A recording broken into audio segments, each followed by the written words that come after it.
and we are following now breaking news out of our nation's capital. Heavy rains causing widespread flash flooding across the Washington, D.C. area.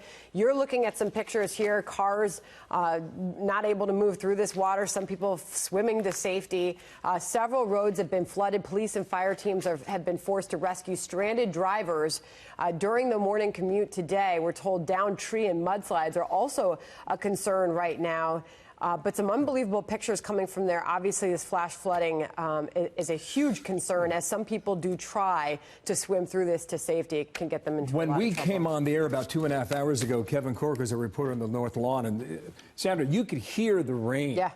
Hitting the tent where he was reporting live from. And so that's the result of the system we're seeing. In addition to this, not just the roads and people driving through standing water, which you always say don't do it, but it's a hard thing to do when you're trying to get to work in the morning and you think, I have to make another 30 feet across this little minor lake in the road, but you never know how deep those roads are, and that's when you get into trouble. In addition, on Capitol Hill, there are trains that run and connect the office buildings for senators and members of the House, and what you have there are the train system on the House side. Apparently, the water got so deep that was disrupted earlier today. In fact, Chad Pergram, a few of the others working the Hill for us today, were sending a bit of information along on that today. So it's covering the area, and it's a big system right now to deal with. In some areas, 3 to 4 inches of rain in an hour.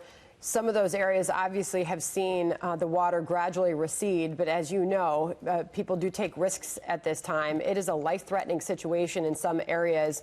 Authorities there have put out warnings, do not try to swim to safety.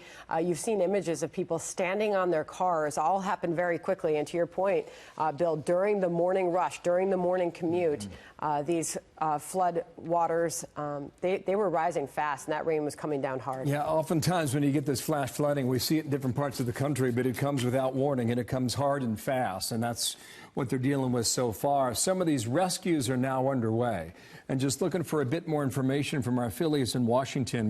We'll bring you those to you in a moment, but watching that car being towed away, you have to think that scene and scenes like this in the National Mall are repeated consistently throughout our nation's capital today. So the Washington area is still under a flash flood warning. Heavy rain in some areas it continues, some areas it has stopped, but the flash flood warning is in effect until 1:45 p.m. local time.